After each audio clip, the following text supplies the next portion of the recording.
Thank you for showing up for another episode and a rebranding of the Geezers and Arms live show. I'm WatchDogs for GeezersandArms.com. Oh, I just checked the volume level and it is spectacular. Please let me know in the comments if my audio is too loud, too soft, or just right.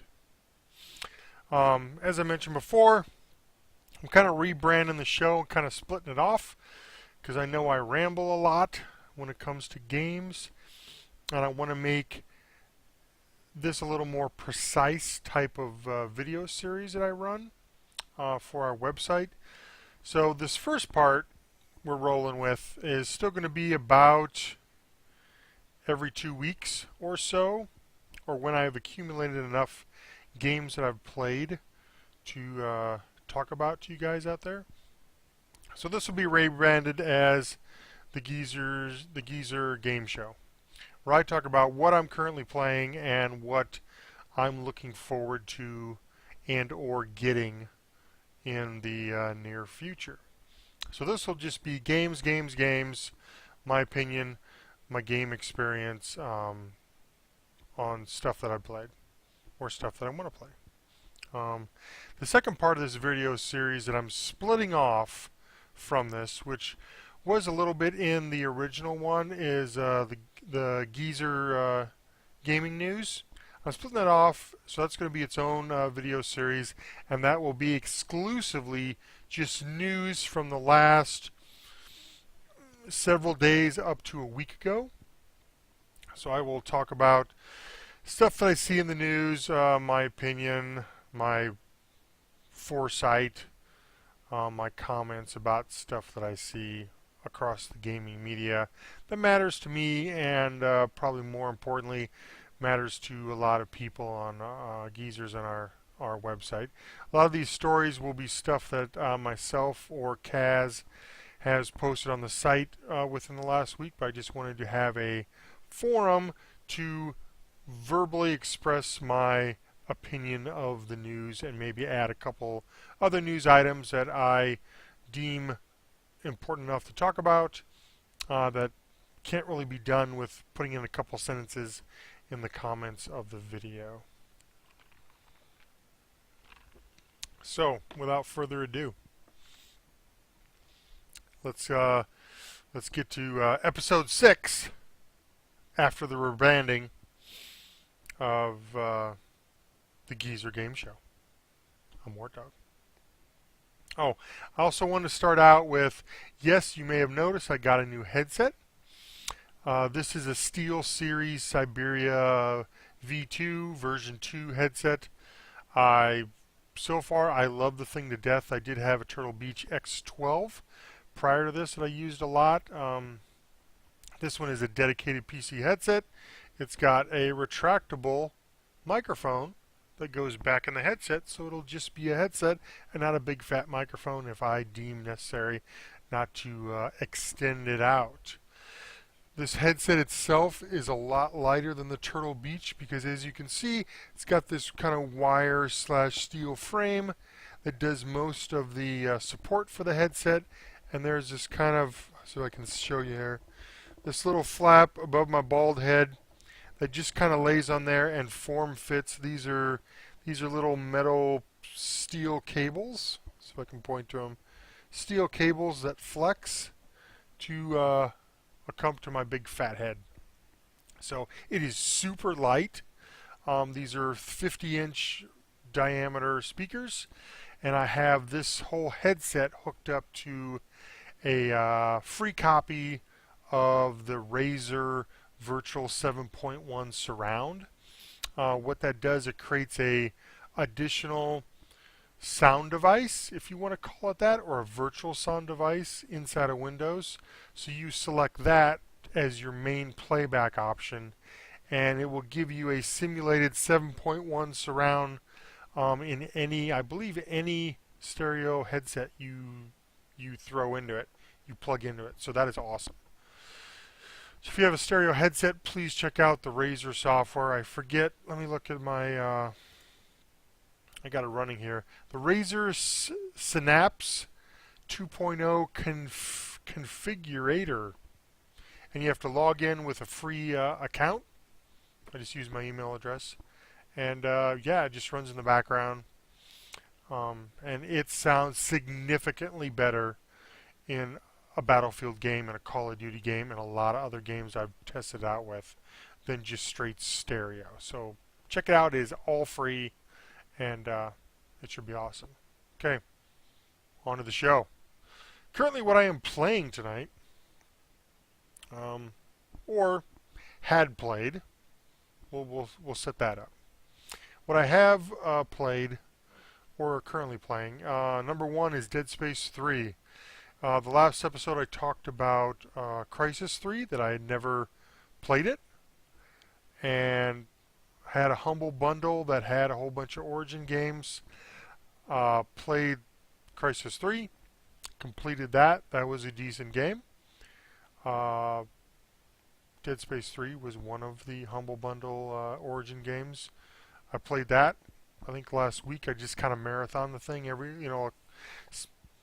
several hours every night. And that was decent. That was a good... I originally thought I played a demo of it on Xbox, and I originally thought it was a more like a Gears of War clone, but in space, because that's what the demo showed. It was a co-op demo that me and Kaz connected up with on the 360, and it was a terrible way to show people that game, because you want Dead Space to be a single-player space horror experience. And as I was playing the game, that is absolutely what it was. The game's been out for a while, so I'm not worried about spoilers. But if you don't want to hear about some of the key parts and the ending, please fast forward to several minutes from now. I have no clue. But anyway, first half of the game is on a spaceship / spaceships, where you're gathering parts to be able to leave orbit, to go home, as they say. Let me adjust this camera. I think it's whatever. And so you kind of do that. You build this ship or shuttle to leave. The shuttle has some mechanical problems. I can't remember if it crashes into asteroids or not. I think it does. So it can't leave orbit, crashes into the snow planet, a la Lost Planet type of game. And then the second half of the game is you on this snow planet trying to get to these markers and such. Ellie, your once girlfriend, I believe, in Dead Space 1, and then she stopped being your girlfriend for, I can't remember, in Dead Space 2, is back. She has a boyfriend that's kind of a dick, but that's fine. And stuff ensues. People die, or presumed to die. And you get to the ending sequence, which, honest to God, is probably one of the easiest ending boss battles I have played in a while. And there's tons of videos of people doing it. I didn't stream this game at all because I kind of wanted to power through it and get it over with before a couple other games I wanted to play before, man, all the new consoles come out, and Battlefield and Ghosts and all the other great games coming out. I kind of want to get some of my backlog out of the way. Yeah, it gets kind of magic-y and fantasy driven toward the end, which kind of I thought lost a luster of kind of the horror sci-fi aspect of it, but whatever, I guess. And you get to a point where you have to, what is it? You have to stab 3 eyes on this monster, whatever you want to call it. I think it gives a name in the game. I forget what it is. You stab 3 eyes, and in between each eye stabbing it throws at you a bunch of waves, a horde of zombie type creatures, but you obtain throughout the game, you obtain the upgrades to your powers and your kinetic power, which is the power to pick up any object, including like the spike hands of your enemies, pick them up and throw them at your enemies. Well, if you had maxed this kinetic power out throughout the game into the final boss battle, you could completely spam enemies as they're coming to you, which basically rips their arms off, shoots it at them, and kind of one-shot kills. And you move on to the next guy, and it's the same thing. It takes like 2 seconds to either push away or kill these hordes of enemies between shooting these big markers that kind of float in the air at the eyes, the 3 eyes of this end boss thing, whatever it is. I forget the name of it. There's a name to it. So yeah. And then after you do the 3 eyes and the hordes, which was super easy, you pull out his heart, and then it does a bunch of cutscene stuff, and then it cuts to Ellie in a ship calling out to you because presumably you're dead. She calls out thinking you maybe are still alive after whatever just happened, and she doesn't get a reply back from you. She kind of hyperspaces out of the orbit, probably back to Earth or some space station or whatever, and then the credits roll, and if you wait at the end of the credits, very end, there's another brief video. It's more audio for the most part, but video, audio, whatever, of you replying back, Ellie, Ellie, and then it cuts, and then the game's over. And then you can do like New Game Plus and stuff like that. That seems logical. I really thought he would die and you'd just end up becoming a new character, which is what a lot of franchises do to kind of reboot themselves. But apparently by that exact last video, there's probably going to be a Dead Space 4. And I want it for the only reason that it will be on the new consoles, the new Xbox, new PlayStation. I'm pumped to play a Dead Space game on the new system to see how they look. The better audio that is on that stuff, the better graphics, maybe better mechanics, maybe utilizing some of the included Kinect and stuff like that. That'd be great. So, kind of looking forward to that. Oh, that was a mouthful. I think spoilers there stopped at 13 minutes. Second big game, I've been playing this last week, is the Battlefield 4 beta, which is kind of what everyone's been playing. Man, a lot to talk about that. I played the PC version a lot.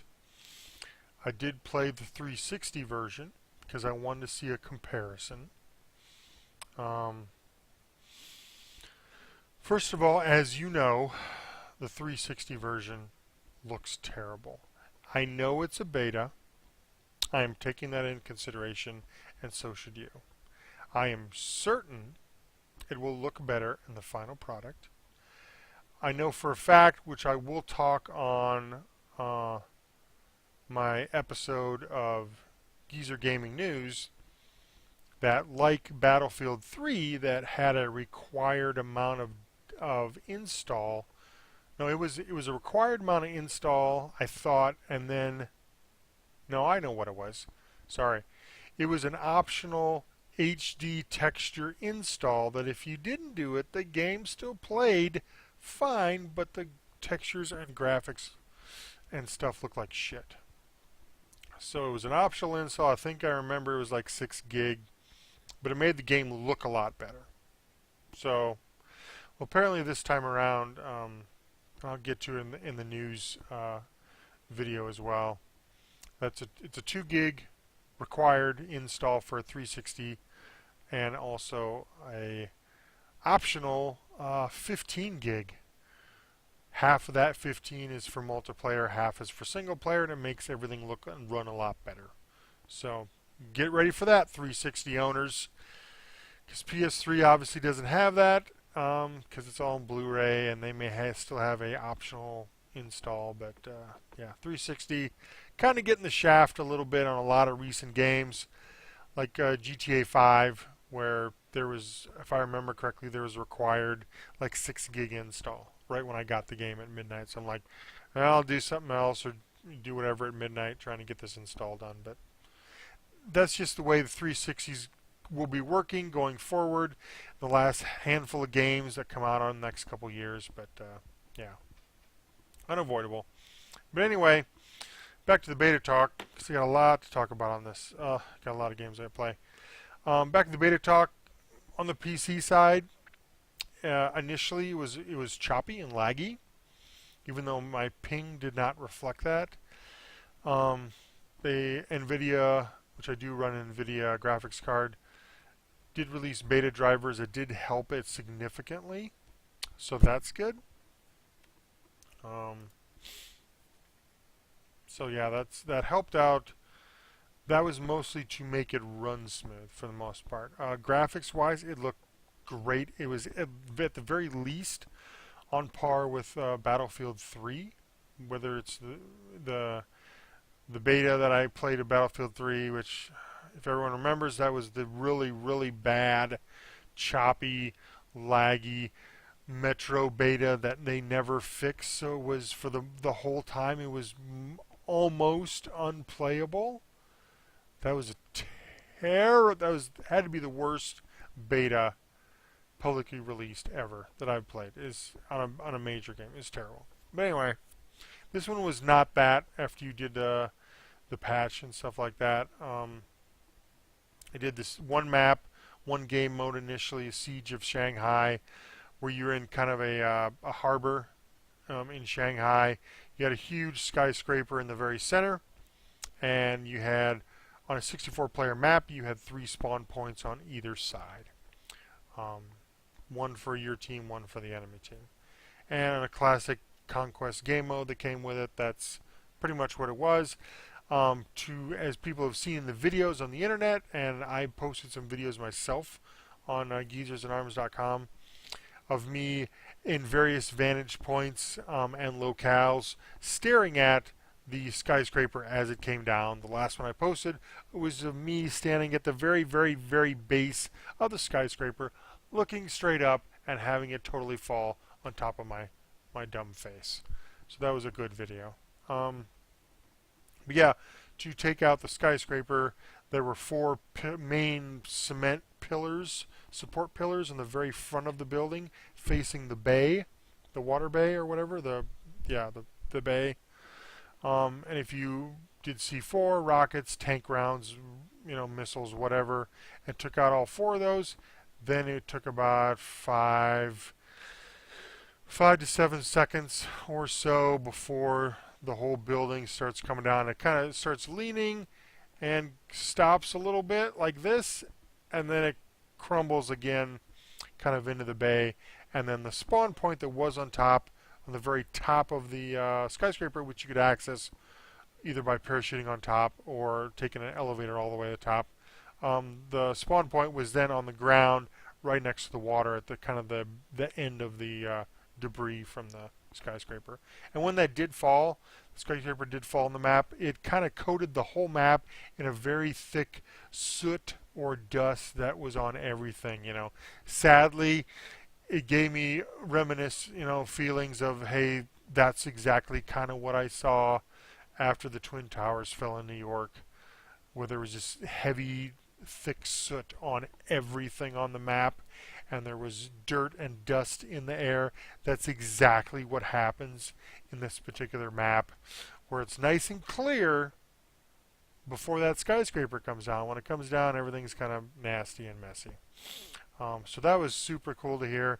I know on videos I've seen, 2 other major Levolution situations like that happen on different maps. One being like a big destroyer ship, like a USS class destroyer, whatever you want to call it. That somehow you run aground. It's in a bay. It's in a harbor or something. You do something to it. I don't know what it is yet. And you steer it into, and it kind of crashes into a small village slash beach head that I think kind of splits the said map into two kind of sections. The other one is a kind of urban style city that you blow up a dam somewhere on the map. The dam breaks, obviously. It floods all the streets in the map, and instead of walking around in the streets, you have to use boats and jet skis to get around on the street level stuff on the street. So that's kind of cool. So yeah, that's kind of about the maps. The second half of the beta period, which I believe I'm going to say early access was the 1st of October, but the whole world got access to it on the 4th of October. Till the 15th of October was the last day. The second half game mode was called Obliteration, and that is a bomb type of gameplay where a bomb randomly spawns on the map. Both teams try to come and get it. Once you walk over it, it is on you, it's attached to you. You have to then run to one of the 3 enemy MCOM stations, like in a rush game mode. Activate the bomb on an MCOM station. It gives you about 30 seconds or so, roughly, for it to arm and kind of count down, and the enemy can disarm that and kind of reset the whole match over again. But you got three MCOMs on either side. You have to blow up all 3 of your enemies. Whoever does that first wins the match, or if time runs out. I can't remember if it's a half an hour or something like that. That one's pretty fun. That reminds me of there's some game mode in Halo that is like that. That the game mode itself escapes me right now. I think Call of Duty, isn't it? It's Search and Destroy or Demolition is a similar type of game mode. We have to defend and attack, stuff like that. But yeah, so that's kind of cool.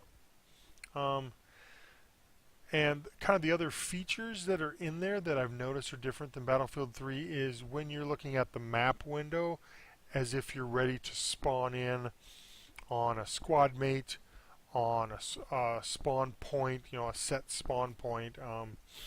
It gives you a live video feed of almost like if you're spawning on one of your squad mates, and mental note, the squad count has increased. I believe it's up to 6 now instead of 4, so you get more of your squad buddies in there, which is kind of cool. But yeah, if you click on one of your squad mates to spawn on, like you could in Battlefield 3, it gives you a live video feed. It's almost like a helmet cam or shoulder cam of, first person helmet cam of what's going on around your buddy, what he's seeing. So man, I just see a tank over there. I'm not going to totally spawn in that dude.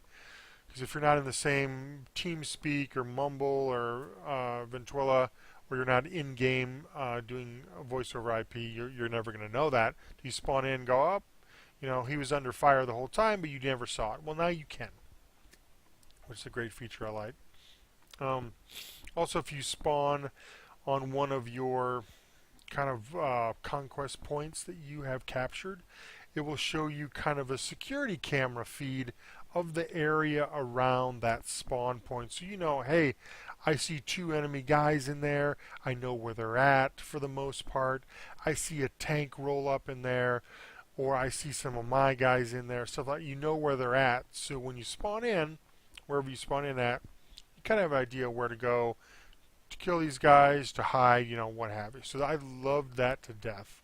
I think the HUD is a lot better designed. It's a little more organized and minimalistic. The HUD that is on there, like in the lower right corner, you have your ammo count, your grenade count, your health count, stuff like that, is a lot more prevalent. It's easier to read than before. It was kind of, with the Battlefield 3, it's kind of washed out and it's got light colors, so it's not easy to read at a glance. You kind of have to stare at it a little bit. Same way with the spawn-in map. You can actually click on where you want to spawn in at with your mouse. With Battlefield 3, you could only select the list in the drop down of where you want to spawn in. It was really hard to go, hey, looking at your map, I know I want to go there, but then I got to figure out, because the map wasn't drawn very well or didn't have the right colors, it's a little hard to read.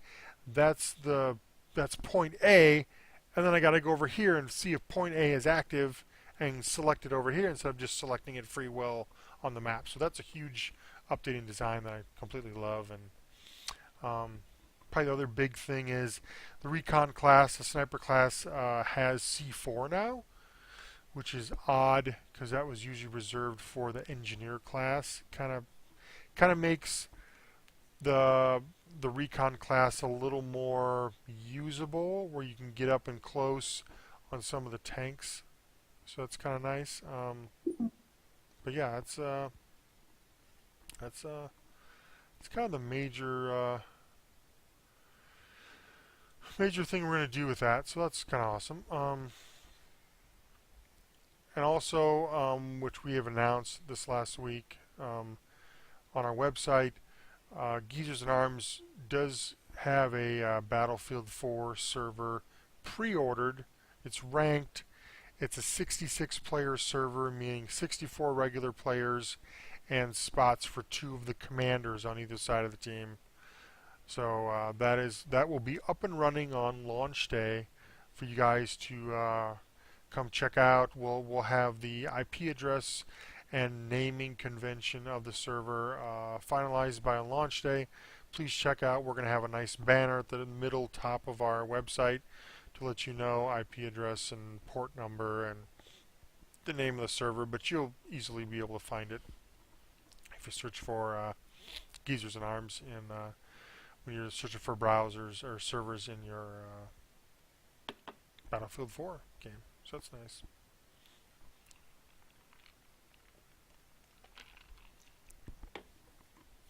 Alright, what else have I been playing?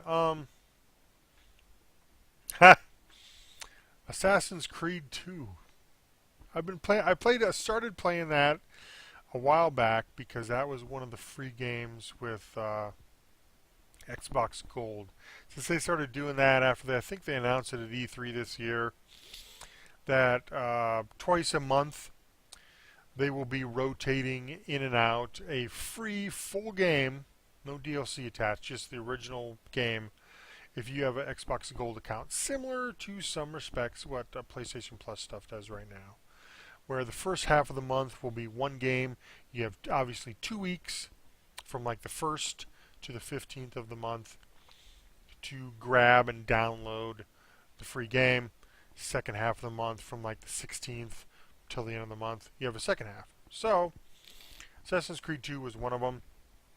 The reason I started playing it again is because last couple days, which I will talk about this later in the show a little bit, and also on my Geezer Gaming News show, is that WatchDogs this week was announced is getting delayed till spring of next year. It was supposed to be a launch title with all the consoles this year.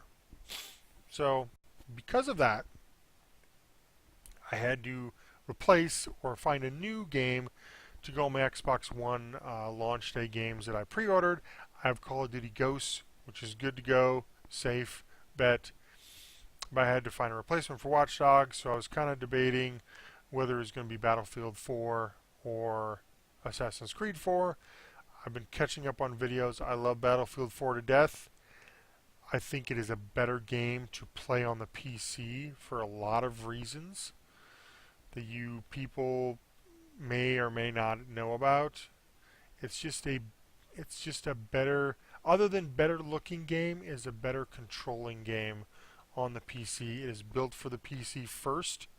It is not like Call of Duty where, and I've played both games on both console and PC.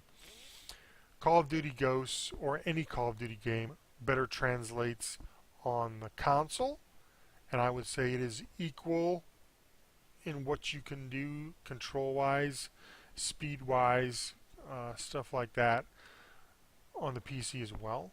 Battlefield games have never been that way. They are always better, in my humble opinion. On the PC, they are fine. I've played them.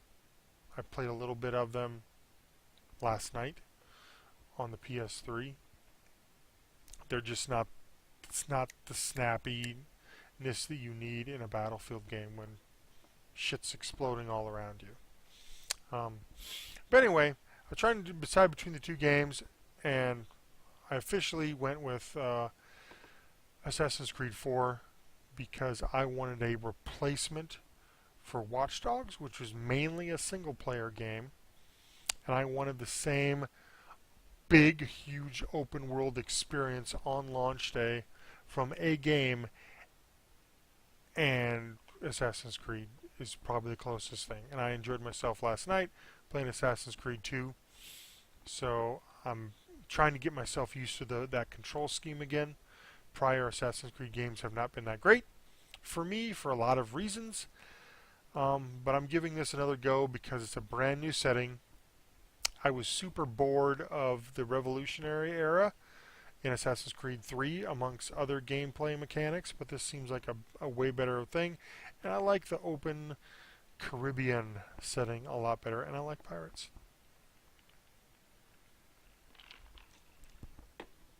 So, played that on 360, and as I mentioned before, was playing some Battlefield 3 on the PS3 because that was one of the games over the summer that was free for a month or so if I had PlayStation Plus, since I did, so I picked that app up, so I can at least say I have a Battlefield 3 game on a console that I can play if I want to for whatever reason. I will always, by default, want to play on the PC first. But I will admit there is something to be said about holding just this controller in my hand. Maybe not the best way to control that game, but to sit back in my theater seating right over there and just kind of relax and play several rounds of Battlefield. So that ain't too bad. Next up is I played the Wolf Among Us trial, which, if you remember, the Walking Dead game, the good Walking Dead game, not the Survival Instinct piece of garbage that Activision put out after the fact. The good one that was more of an adventure style game that Telltale Games put out last year. They got a bazillion best game awards last year. Like a lot. This is their next game up, The Wolf Among Us. It is basically, and I played the trial version, and it's basically a slice of gameplay from episode 1. So they're doing an episodic season like they did for The Walking Dead. There's 5 episodes, I believe, and they're slowly rolling out over the next several weeks. Yeah, it's basically, think of your favorite fairy tale book characters: Big Bad Wolf, which is the main protagonist, the Woodsman, Mr. Toad, the Three Little Pigs, stuff like that. Imagine that in a modern day setting where these fantasy characters that you've seen in like the Shrek movies, characters like that in fairy tales, and they're in, without spoiling it too much, because the free trial is up on Xbox Live right now. Please go and download it, especially if you like the Walking Dead series that Telltale did last year. You got to at least try this out.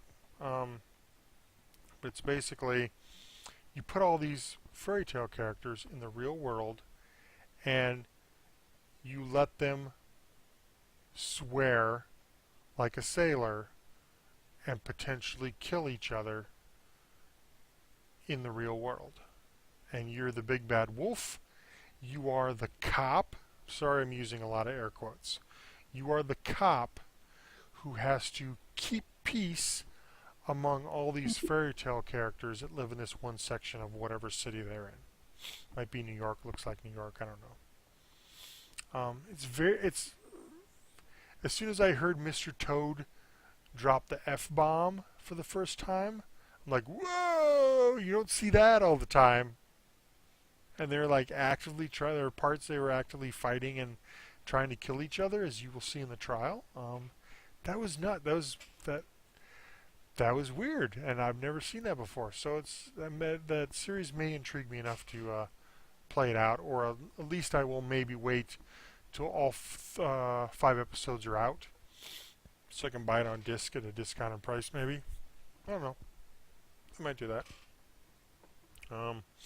Next demo I played, which came out this next Tuesday, was Lego Marvel Heroes, the next Lego game that is coming out on the new consoles as well as 360 PC, PlayStation 3, stuff like that. And from what I've been reading, it is the first open world legit. Well, I'm going to say the second, because Lego City Undercover for the Wii, I guess technically was an open world game for the most part, but this is a themed open world game, more open world than the last Lego Batman 2 that was supposed to be open world, but then there was just a really big hub in the center of the whole game. So this is supposedly open world and with a lot of side missions and stuff like that. There's supposedly 100 plus characters that you can unlock in this game, all having 2 or 3 or 4 or whatever special powers that you can use. And the demo is basically, the demo itself is very linear. I think you play as Hulk, Spider-Man, and Iron Man for the first level or half level of the demo, and you're battling Sandman. But it gives a very good indication of how to switch back and forth, the different powers and and stuff like that, the movement controls of the different characters. So if you like any of the Lego games, and you like the Marvel superheroes, this is probably going to be a very good game. So that's enough about that.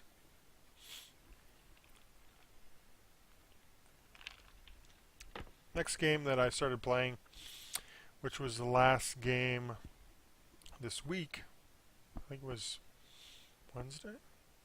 Or was it third? I don't even know what day it is. It's Wednesday, ain't it? Yeah. It was Tuesday. Yesterday evening. This might have been a prior week. Anyway, Kingdoms of Amualar Reckoning by the ill-fated 38 Studios that Kurt Schilling put together. This was the only game they ever put out. I've always heard good things about it. I never personally played it. I think I played a demo once. But I think it came around, if I remember correctly, when I was thinking about doing Skyrim. Like, this is in a very, very linear vein of Skyrim, but nothing to the scope of Skyrim. But it's a very good game. I started playing it. It's currently free if you have PlayStation Plus membership. Please check it out. It looks decent. I'm gonna play more. Last game that I got and will be playing hopefully this Friday is Halo 3. That is for the second half of October, which started on the 16th, which is today. 16th of October is the free game for Xbox Gold members, Halo 3. We're going to do a community game night with a different clan this Friday night, which is what, the 18th? Yeah, 18th.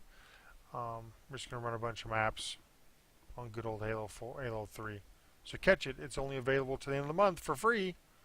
Got Xbox Gold, which most people and their dog probably have Xbox Gold. Check it out.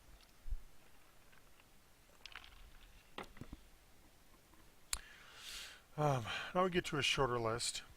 Kind of getting toward the end here of our fun video here. Upcoming games I'm looking at. And as I mentioned before, I'm switching from WatchDogs, which was delayed from this launch of Xbox One and PS4 to spring of 2014. So I swapped it out with Assassin's Creed 4, loving all the videos that they've been putting out for it from Ubisoft, especially the last one, which I think I'm going to say was a DLC video, and it appeared to me it was kind of an offshoot of a kind of a brand new character. It seemed like a side story, but a larger side story. Looks like he was a former slave, probably in the Caribbean, I assume. And he kind of takes up arms, he kind of fights for himself and his people, and obviously assassin style, kills a bunch of dudes that were probably bad. So, looking forward to that, because I just pre-ordered that thing tonight at GameStop. Next one's coming out. I'm kind of eyeballing. I may not get it at launch. Lego Marvel Heroes. Or is it Superheroes? I can't remember. Lego Marvel Heroes, we'll call it that. Comes out October 22nd. Which is next Tuesday. That game looks good. I'm probably gonna wait to see some reviews, maybe some gameplay on YouTube to see what they consider, what Traveler Tales considers an open world game. Hopefully it's like true open world with like, that'd be awesome for the Lego mini kind of NPCs and side missions and stuff to do. I'd be interested in that. I'm always interested in the Lego games, like every single one of them, but once I start playing them, it becomes so monotonous to some degree, because I'm the guy that will break every block to get all the little studs that pop around and rain, and I have to pick them all up and get everything unlocked, and then go to the store, in-game store, and unlock characters and bricks and other abilities and such. And then I always tell myself, once I get all these characters unlocked, I'm totally going to go back and play the mission again, because there's obviously always special areas that you can only get to with certain characters, but you never have all those characters when you do the first playthrough. Well, I never go back and do it, so my kids love the Lego game, so I will probably look at getting that for them at some future date, maybe on the 360, I don't know, but we'll see. Next one coming out is Batman Arkham Origins on October 25th, which I believe is next Friday. Let's take a look. Yeah, next Friday. That's the I don't think that is a game that Rocksteady Studios is working on by themselves. I think they have a different studio that's working or in conjunction with them. But it's just like the early days of Batman doing his Batman thing. I don't know if it's based on like Batman Year One, which is the first year that he started fighting crime. It is. I don't know if it's Arkham City, if it's just the Asylum. Sadly, I don't know as much about that game as I would like. I've always played the Batman games, but this one is just not on my radar for whatever reason. Probably because nobody's been playing it up that much, and it doesn't seem, even if it's the same type of Batman gameplay, it doesn't seem fresh anymore for whatever reason. I don't know what would make it seem fresh, because they kind of did all of Arkham City. I guess if they bust that sucker out into Gotham City, but then it seems like a really big open world, and you're really probably rehashing a lot of villains that you were doing in the first two games, and including this game. So, I don't know. I may look at it. Maybe at some point they'll come out with a demo, but nothing's looking too bright about me getting that, at least at this point anyway. Next one, October 29th, which is 2 weeks or so, or a little bit less away. Battlefield 4. Obviously, I have that sucker pre-ordered. I have Battlefield 4 Premium pre-ordered. I'm getting everything PC related for that game. There was a point that I was going to get that for the Xbox One. Not going to get it for the 360. That game looks like poop. And it probably, even with the release and installing the optional HD textures, it probably still would look like poop. I'd want the best quality game I can get on a console, and that's obviously Xbox One. I may still get that game later. I probably will get it later when it maybe drops to $40 or something like that. I could easily do that by Christmas, maybe, or early next year. I may absolutely pick that up, but just not out the front, because obviously I'm going to be focusing on the PC version, where I do very well for myself. I would say I'm consistently above average in that game whenever I play on the PC. Plus, we're getting that Battlefield 4 server for our site, so I kind of want to dedicate some time to that, to say hi to some new people and kind of recruit folks, kind of be an admin on there as well, because we're going to need some help on a 64-player server. So yeah, so it'll be fun. And then also October 29th, Assassin's Creed 4 comes out. According to GameStop, I could technically pick up my Xbox One copy of Assassin's Creed 4, but it will just sit in its shrink wrap, or I'll unwrap it and I'll go, ooh, there's the manual and there's the box and here's the bright, shiny Xbox Blu-ray disc, which is new, obviously, because the Blu-ray disc in there. Ooh! I may just wait and be one of the cool guys that goes, look at all these games I'm getting when I pick my Xbox One at midnight on that Friday, November 22nd. I don't know. It ain't good. I'm not too excited to pick it up. I may still do that. I don't know. It doesn't serve me any purpose because I'm still going to GameStop for the Xbox One. I might as well pick up the games while I'm there. No reason to make an extra trip out there just for the games. And I'm definitely not going to the midnight launch to pick up a game that I can't play for a couple weeks. Not going to happen. So, and the last thing on my list here, Call of Duty Ghosts coming out November 5th. I do have that pre-ordered and paid off for Xbox One because I have a lot of friends that play that on the Xbox, and I was slightly into thinking about the upgrade version where, hey, I'm going to play for 2 weeks on the 360 and then trade in my disc, pay an extra $10, and then get the Xbox One version. Well, guess what? That's paying an extra. You're basically paying an extra 10 because the stats and the progression and the weapon unlocks move with you from the 360 to the Xbox One, just like PlayStation 3 moves to PlayStation 4. So your progression is never lost.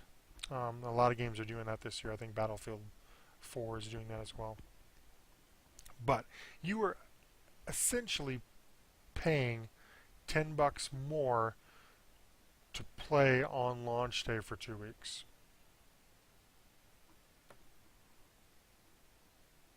And then when you do that, you trade in your 360 discs. You can't play on 360 anymore, so you have to assume that all of your friends that you're playing with, if you have friends, on launch day, gets an Xbox One and gets Call of Duty Ghosts, and you can continue playing with them. How much is that going to happen? I don't know.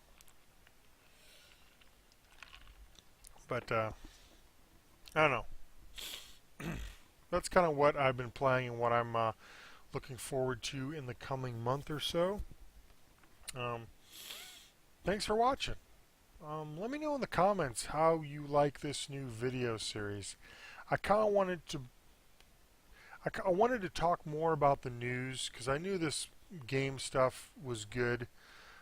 my opinions about these games, but I knew if I cram the news in here as well, this would be a long-ass video. I'm looking at 49, 50 minutes now, only because I haven't done this in like 3 or 4 weeks.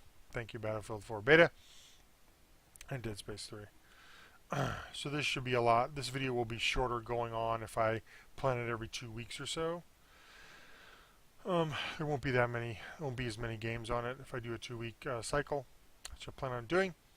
And I kind of wanted to split it off. So hey, I want to see someone talk about games, and maybe not the news because I get the news elsewhere, or I know what I want to play on games. I want someone to talk about the news. So I'm splitting it up so you can watch one, both, or one or the other. Doesn't matter to me. But please like or subscribe the videos because it helps me a lot. It gives me some great feedback to know what's working and what's not working. But yeah, thanks for watching. I'm WatchDog for KeysAndArms.com. This has been episode 6 of the Geezer Game Show. I will shortly be recording the Geezer Gaming News episode 1. I will talk about all the news in the last week or so of stuff that's been happening, in my opinion, comments, insight, and what have you. But thanks for watching. We'll be back in about 2 weeks. Later.